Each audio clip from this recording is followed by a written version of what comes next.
പുറപ്പാട് പുസ്തകത്തിൽ പറയുന്നുണ്ട്.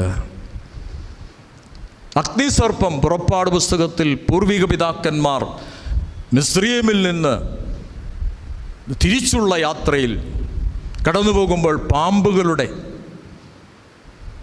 സർപ്പങ്ങളുടെ ദംശനമേറ്റ് അനേകർ മരിച്ചു പോവുകയാണ്. അങ്ങനെ വരുമ്പോൾ സ്വർഗത്തിൽ നിന്ന് പിതാവാം ദൈവം പറയുന്നൊരു വാക്കുണ്ട്, അഗ്നിസർപ്പത്തിൻ്റെ രൂപം കെട്ടി മുകളിൽ കാണിക്കുക,